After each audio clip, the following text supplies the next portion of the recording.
Perry has to go to the bathroom. Ray pulls over at a gas station. Joanne takes Perry to the washroom as Ray goes to buy batteries for Perry's headphones and coffee and a Coke for Joanne. However, he's short on money, so he ditches the batteries and gets 2 liquor bottles for himself. Back in the car, he lies to Joanne, telling her that the store did not have batteries. Ray is about to start the car when Perry notices that her compact is missing. When they do not find it in the car, Joanne goes to look for it in the washroom. Ray gets up to check under Perry's seat but accidentally drops his coffee. Perry is outside the car. As Ray is distracted, Perry wanders off to a nearby construction site. She sees a balloon and goes near it. Just then, a dog comes near her. She starts calling Ray for help. As Perry retreats, she is stuck between the dog and a construction pit. Ray finally notices the dog and asks Perry not to move and slowly tries to advert the dog's direction towards himself. Just as Ray throws a stone at it, Perry gets scared and falls into the pit. Ray runs to save her and falls into the pit as well. He falls unconscious. He wakes up a few seconds later and sees Joanne running towards them. Perry lies unconscious beside him while Joanne checks her for injuries. Ray is still in shock and doesn't say anything. Joanne comes to him crying hysterically, but he pushes her aside. Ray closes his eyes and when he opens it, everything seems normal. Perry opens her eyes and he takes a sigh of relief. However, her arm seems to be fractured, so Ray gently picks Perry and takes her to the car. Joanne suggests they call an ambulance, but Ray claims to see a hospital nearby. Perry lies in the back seat with Joanne and is in a lot of pain. When the family gets to the hospital, Joanne and Perry sit in the waiting area as Ray checks them in. The hospital is crowded, so the receptionist tells him to wait for their turn. As the 3 of them wait, Perry whimpers in pain. Ray goes to the receptionist again and asks to be sent earlier than others. However, she just makes him sign paperwork and asks him to wait. He goes back to his family in the waiting area, where Joanne apologizes to him for being rude earlier. After a while, the nurse calls Ray's name. The family is taken to a room where the nurse notes down required information about them. The questions start to get intrusive, which annoys the couple. The nurse then asks them to register Perry as an organ donor, but they refuse. Even after being denied, the nurse pushes the topic, but Ray dismisses her. Another nurse then takes them to a ward. Perry is put into a hospital bed and a doctor finally sees her. He confirms that Perry's arm is broken and tells them that she needs a cast. When the doctor finds out that Perry has also hit her head, he advises them to do a CT scan. The nurses cast Perry's arm. She is then put in a wheelchair and taken to the CT scan lab. It turns out that only one parent can go to the area at once, so Ray stays outside. Perry tells him that she loves him before they part. Ray falls asleep while waiting for them. He wakes up in a few hours and asks the receptionist about his family. But since the shifts have changed, she doesn't know anything. She asks him to wait while she checks the records. It has been several minutes, but the receptionist doesn't say anything. Ray asks her again, this time a little annoyed. She then checks the morning record, but Perry's name is not in it. Frustrated, Ray asks to see the doctor who checked Perry, but he has changed shifts too. Agitated, Ray yells at the receptionist and bangs her desk, so she immediately calls the CT room. However, the person from the lab tells her that only one old woman has come to the lab that day. Frustrated, Ray looks around and sees the nurse who helped them earlier. The nurse recognizes Ray. Ray sighs in relief, but the nurse adds that she doesn't know anything about his daughter or his wife. According to her, Ray came in for a head injury and was alone. Agitated, Ray blames the nurse for lying. The doctor assumes that he has a contusion from his head injury and offers to treat him. However, Ray almost attacks the nurse and has to be restrained. He is then locked into a room by the guards. Ray tries to unlock the door, but the drugs make him hazy. To make the sedative not work, he injects himself with an injection he finds in the cabinets. He then tries to unlock the door again, but it doesn't work. Hence, He breaks the glass door and runs out of the room. However, before he can escape, people notice him running away. The security chases him, but Ray somehow manages to run out of the hospital and hide in his car. A police car is right outside the hospital too. Taking the opportunity, Ray stops the car and tells the police about Joanne and Perry. The police, suspecting that he is lying, ask for his identification. After he shows them his ID, they agree to help him. The receptionist sees Ray walk into the hospital again, but this time she cannot do anything because of the police officers. She calls the security before assisting them. The guards then let them in. Ray takes the police to the doctor from earlier. The doctor admits that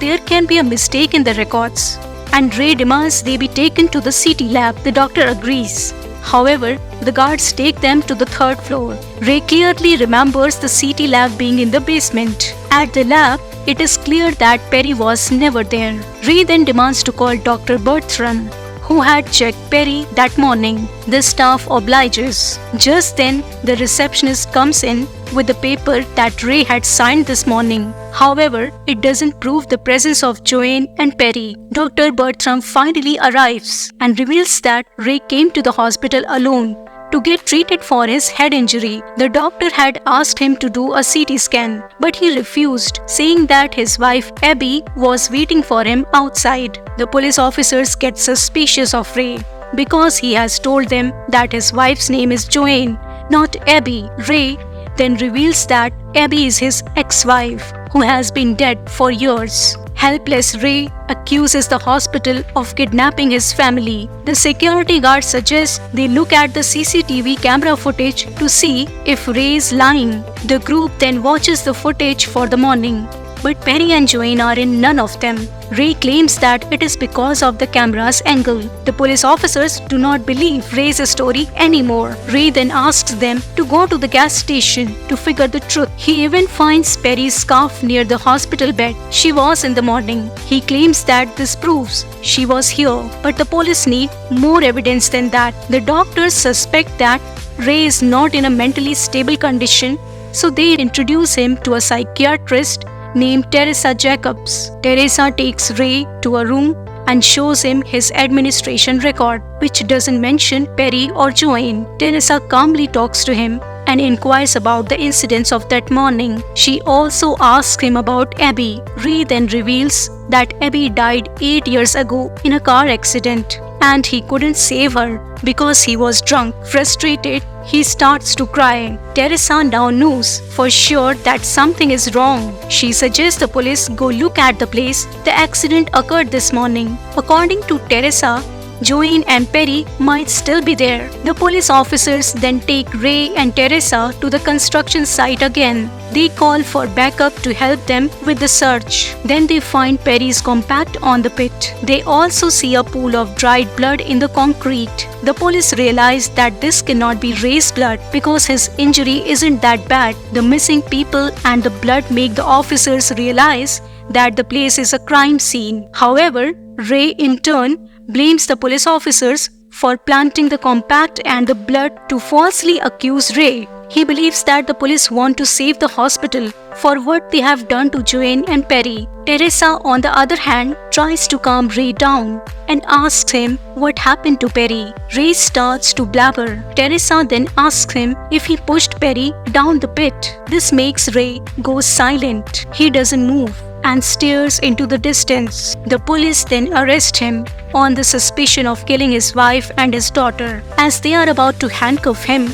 Ray snaps. He snatches the officer's gun and points it at Teresa. Then he makes them go into the gas station and locks them there. Taking Teresa's key card, Ray drives to the hospital in a police car. He hides the gun and goes inside. His plan is to go to the basement, where he believes that Joanne and Perry are captured. He reminisces of the death which had killed both Abby and his unborn kid. He somehow manages to get a doctor's apron and disguises himself as one. He gets into the elevator and is about to go to the basement, but the security guard from earlier joins him. He and Ray get into a fight. In the end, Ray strangles the guard to death and takes his keys. Ray is finally in the basement of the hospital. As he looks around, he finds Perry's toy in a bin nearby, sure that his daughter is somewhere near. He takes the gun in his hand and searches for her. Then he sees two doctors delivering boxes of human organs somewhere. Ray finally realizes that Joanne and Perry were brought here to get their organs harvested. This explains the nurse trying to make Perry an organ donor that morning. Ray then enters a room and is horrified to see several dead bodies with missing organs. He rushes out of the room looking for Perry and finally finds her in another room being operated on by surgeons. Joanne is in the corner of the room, highly sedated. The doctors had drugged her. Ray then holds the surgeon at gunpoint and places both Joanne and Perry in a wheelchair. But before he can run away, the doctors restrain him. They are about to inject him with drugs, but Ray manages to free himself by shooting a device and causing an explosion. Ray finally runs out of the room with both Joanne and Perry in the wheelchair. He kills another doctor in the hallway. He brings his family out of the hospital and puts them in the backseat of his car. The family finally drives away to their home. Perry tells them that her arm still hurts, so Ray sings her a song to make her feel better. Just then, the camera pans to the back seat and we see that the people sitting there are two random people that Ray has kidnapped from the middle of their surgery. Ray gets flashbacks from the morning and we get to know that Perry died when she fell into the pit. When Ray pushed Joanne, he killed her as well. Ray's mind couldn't handle the pain of him being the reason for his family's death. Hence, his mind constructs a new reality in which both his wife and daughter are still alive. Ray believes he is rescuing them, but it is revealed that he has kidnapped a random patient from surgery. Joanne and Perry's dead bodies were inside the trunk of his car the whole time. The movie ends as Ray hallucinates Joanne telling him to take them home, and that's the heartbreaking ending of the movie. Thanks for watching. Subscribe for more.